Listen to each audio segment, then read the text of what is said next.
Welcome everybody. Good morning to you. Today we are going to see the phenomena of self-inductance. आता self inductance is very simple to understand. फक्त एक coil घेतलेली आहे. Now you look into the figure, you will find that a simple circuit is formed. ही जी गोल गोल जी काही आहे ही coil. So this coil is connected across the component rheostat, battery and key, where key is operational in on-off mode. Now this battery is going to provide us the current, which is the changing current to the coil. So this is called as the circuit of self-inductance. Now consider this coil as a circuit in which the current is taken as a changing current. काय घेतला आम्ही ह्या कॉईलमध्ये जो वाहणारा current जो आहे तो कसा घेतला आहे आम्ही चेंजिंग करंट घेतला आहे. This changing current vary the magnetic flux link with the coil. आता हा काय करणार, जर करंट चेंजिंग आहे आपल्याला माहिती आहे, जर करंट चेंज झाला तर कॉईलमध्ये आपल्याला काय दिसेल, मॅग्नेटिक फ्लक्स दिसेल. तो मॅग्नेटिक फ्लक्स कसा आहे, तो बी चेंजेबल आहे. कारण करंट चेंजिंग आहे. Therefore what will happen when this magnetic flux is changing in the coil, in the surrounding the magnetic field will be formed. This will be varying magnetic field बाजूच्या कॉईलच्या बाजूच्या एरियामध्ये, आणि हेच magnetic field पुन्हा काय करणार, ह्या कॉईलमध्ये आपल्याला इंड्यूस EMF तयार करणार. So therefore EMF will be induced in the circuit. Now the phenomena that is taking place is explained in two lines. काय सांगितलंय, production of induce EMF in the circuit किंवा coil due to the change in current. म्हणजे production of induced EMF in the coil due to the changing current in it is called as the phenomena of self-inductance, किंवा it is called as the self-inductance or coefficient of self-induction. हे दोन्हीपैकी काही नाव घेऊ शकता तुम्ही. तर हा झाला डेफिनेशन ऑफ सेल्फ इंडक्टन्स. म्हणजे काय, production of induce EMF in the coil, कोणामुळे, due to the changing current. This phenomena is called as self inductance. आता इथे आपल्याला थोडंसं मॅथमॅटिकली म्हणा किंवा एक्सप्रेशनच्या भाषेत आपल्याला माहिती द्यायची. आता आपल्याला माहिती आहे की here we are assuming that phi is nothing but we call it as a magnetic flux which is having some value link with the coil. आता ही व्हॅल्यू जी आहे ती करंटवर अवलंबून आहे. जसं करंट वाढत जाईल तसं मॅग्नेटिक फ्लक्स वाढत जाईल. So therefore the value of magnetic flux will be linked with the coil itself at any instant corresponding to the current I. म्हणजे व्हॅल्यू ऑफ मॅग्नेटिक फ्लक्स ही कशावर अवलंबून आहे, corresponding to current value. Therefore mathematically it can be said that phi is proportional to I. म्हणजे फायची किंमत कशावर अवलंबून आहे, आयवर. मग प्रोपोर्शनल साईन काढून टाकू, we get phi is equal to LI. L is called as the constant of proportionality, that is called as self-inductance.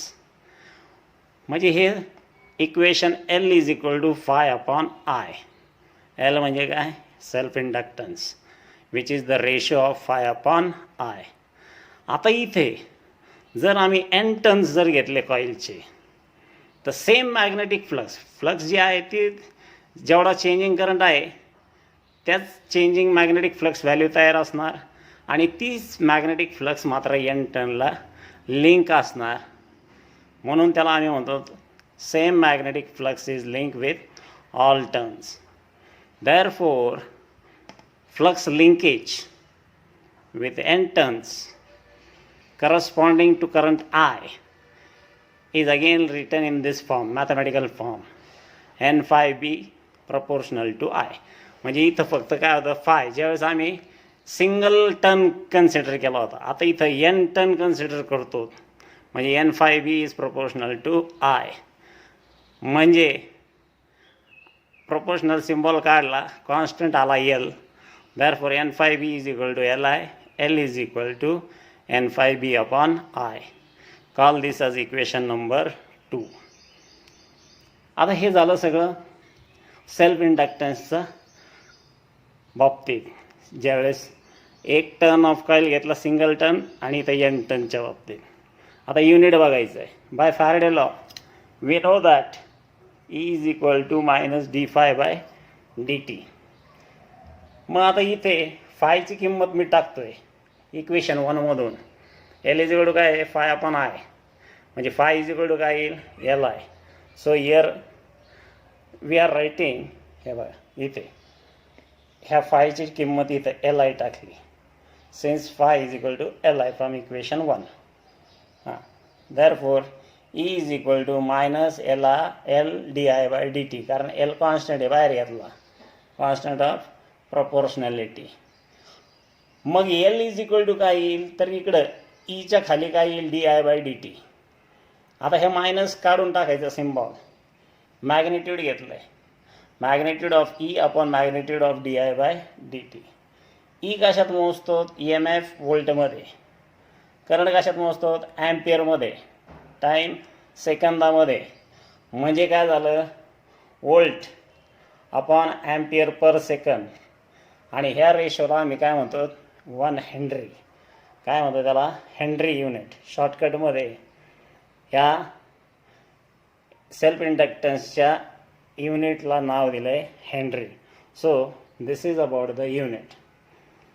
आता ह्या दोन इक्वेशन नंबर 1 आणि इक्वेशन नंबर 2 याच्यावरनं आम्ही काय करतोय, डेफिनेशन समजून सांगतो. म्हणजे दोन पद्धतीने डेफिनेशन येते. L is what, phi upon I. Phi म्हणजे काय, phi is nothing but the magnetic flux link with the coil or the circuit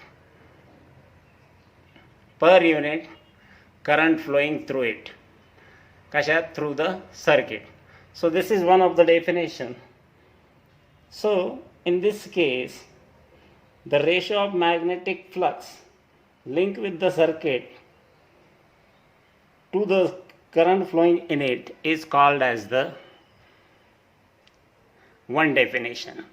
Second definition, आता L is equal to काय आहे, magnitude of E upon magnitude of di by dt.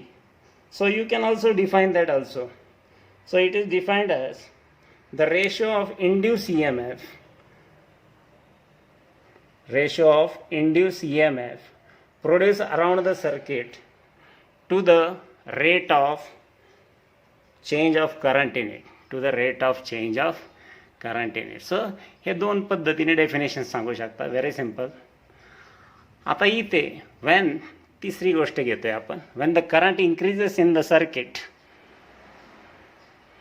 When the current increases in the circuit म्हणजे कॉईलमध्ये current वाढला, induce EMF निश्चित वाढणार, but it acts in the opposite direction to the battery current किंवा battery voltage, battery EMF.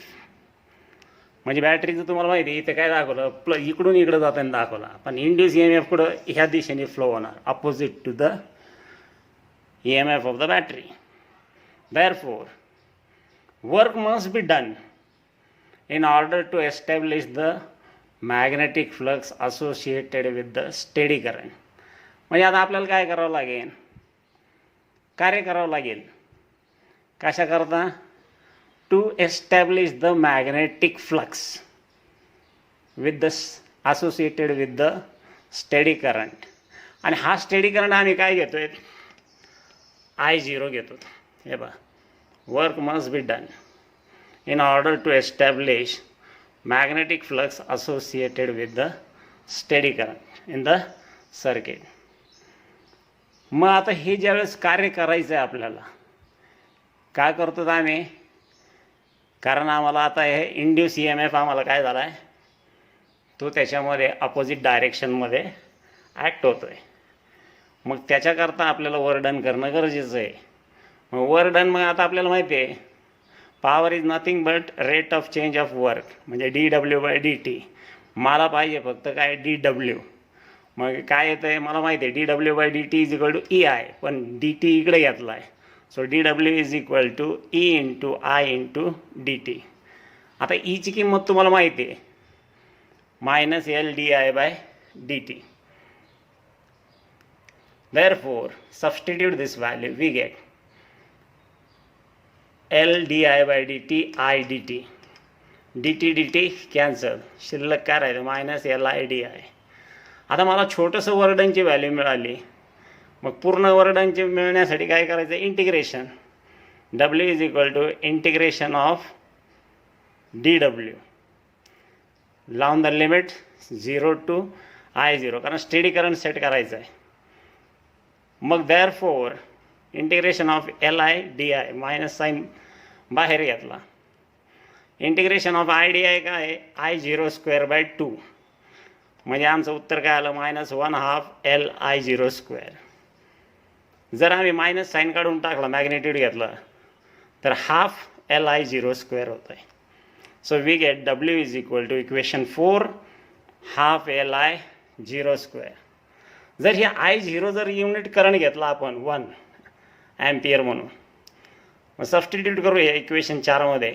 w is equal to 1/2 L किंवा L is equal to 2 times W. So therefore inductance is equal to twice the work done. आता हे work done is represented in terms of energy of the circuit. आता तुम्ही म्हणताल हे W represents energy of the circuit. 4 नंबरचं इक्वेशनवर लक्ष ठेवा. आता इथं जर बघितलं तर आपण Wला जर आपण एनर्जी जर म्हटलं, एनर्जी ऑफ सर्किट, मग काय येईल 4 नंबरचं इक्वेशन 1/2 LI0². आणि आपल्याला मेकॅनिकल एनर्जीच्या संदर्भात माहीत आहे कायनेटिक एनर्जीचं equation E is equal to 1/2 mv². आता जर विचार केला 6 नंबर आणि 7 नंबरचं इक्वेशन, तर आपल्याला काय दिसतंय, देर इज अ सिमिलरिटी. काय सिमिलरिटी आहे, 1/2 mv² आणि तिकडे काय वरच्या 6 नंबरला 1/2 LI0². Comparing these two equations, we come to the conclusion that L plays the role of mass of inertia, म्हणजे mचा रोल प्ले करतं L in mechanical motion. So therefore, this is all about the self-inductance. Now, next article is induction of solenoid. आता सोलोनाईड तुम्हाला सांगितलेलं आहे की एक पाईपाचा तुकडा आहे नळाच्या, आणि त्याच्यावर हेलिकल टाईप वाइंडिंग्ज आहेत वायरच्या. आणि हे जे काही प्रकार जो पाहण्यात येतो किंवा इमॅजिन करण्यात येतो त्याला आम्ही सोलोनाईड म्हणतो. आता ह्या वायरमध्ये ज्यावेळेस करंट एस्टॅब्लिश होतो, means if I say that I is the current establish in windings of solenoid, then this current produces the magnetic flux through the central region. आता सेंट्रल रिजन कुठं, पाईपाच्या आतमधल्या बाजूला. नळातून जसं पाणी येतं त्या पद्धतीने आतल्या बाजूने हे तुम्हाला मॅग्नेटिक फ्लक्स φB तुम्हाला पाहायला मिळेल थ्रू द सेंट्रल रिजन. कोणामुळे, करंटमुळे, कारण करंट चेंजिंग येणार आहेत. मग आता हे हा झाला पहिलं एस्टॅब्लिशमेंट. आता इंडक्शन किंवा इंडक्टन्स ऑफ सोलोनाईड. आता इंडक्टन्सचा फॉर्म्युला माहिती आहे, L is equal to N∅B/I, where φB is called as the magnetic flux which is linked with the N turns of coils, कारण कॅपिटल N आला. आता फॉर लेंथ L, आता तुम्हाला माहिती आहे पाईपाचा तुकडा घेतला लांब जराशी, पण लेंथ मोठी असते डायमीटरच्या मानाने. So for length L near the middle of the solenoid you find that flux linkage N∅B is written as like this. N म्हणजे काय, N इंटू L म्हणजे number of turns per unit length. Phi म्हणजे काय, B into A, magnetic field गुणिले area. So we get NLBA. आता त्याचं विश्लेषण केलं, where N is called as the number of turns per unit length. B काय आहे, magnetic field inside that solenoid, and A is the cross sectional area of the solenoid. So this is N∅B value.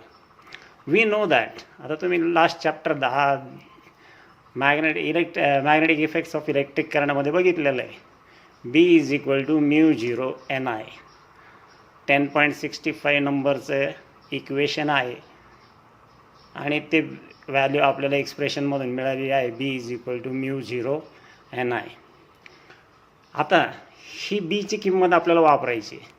मग आता L किती आहे आपल्याला? L is equal to काय? N phi B upon I, which is taken from equation number. Means this L is equal to N phi B upon I. इथं घेतलं आपण. आता वी पुट इक्वेशन 1, म्हणजे आता काय टाकतो? एन फाय बीची किंमत ह्या इक्वेशनमध्ये टाकतो. We get L is equal to N L B A upon I. Again we put equation number 2. आता बीचा करता या इक्वेशन नंबर 2चे वापर करतो आपण. So we get L is equal to N L in the bracket बीची किंमत काय? Mu zero N I into bracket complete into A. A is called the area. मग आता काय इक्वेशन आलं? Mu zero N square L A. आता L into A, length into area म्हणजे volume of the solenoid आतमधलं inner. आता हा जो एल आहे स्मॉल, हा जर एल खाली जर घेतला तर तो काय झाला? Inductance per unit length, which is equal to mu zero N square A. नाव एरिया ऑफ द सोलोनॉइडचं इक्वेशन आहे pi D square upon 4. So we substitute it. We get L upon capital L upon small l is equal to mu 0 n square into bracket pi d square by 4. This equation implies, it gives the idea that L is proportional to n square. म्हणजे आता इथं जर बघितलं mu zero काय आहे? Constant.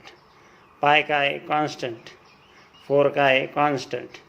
तर याच्यामध्ये दोनच गोष्टी आहेत, एन स्क्वेअर आणि डी स्क्वेअर, जे आम्ही चेंज करू शकतो, बाकीच्या कॉन्स्टंट राहतात.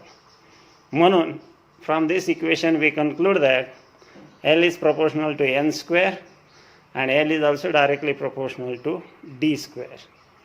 Hence, mu 0 can be expressed in terms of Henry per meter. म्हणजे आता काय झालं? म्हणजे हा जो म्यू 0 आहे, इकडं लेफ्ट हँड साईडला जर बघितलं तर एल कशात मोजतो? हेनरी. पर युनिट लेंथ कशात मोजतो? मीटरमध्ये. So therefore mu 0 can also be expressed in terms of henry per metre. So this is about the induction of solenoid. Inductance in series and parallel आपला रेझिस्टन्स सारखा आहे. एकापेक्षा जास्त इंडक्टर वापरले तर सेरीजमध्ये काय इक्वेशन येईल आणि पॅरलमध्ये काय येईल? तर in series combination total inductance L is equal to L1 plus L2 plus L3 dash dash. हे सेरीज कॉम्बिनेशन. पॅरलला 1 upon L total is equal to 1 upon L1 plus 1 upon L2 plus 1 upon L3. So this is the mathematical equation for series and parallel combination regarding inductance.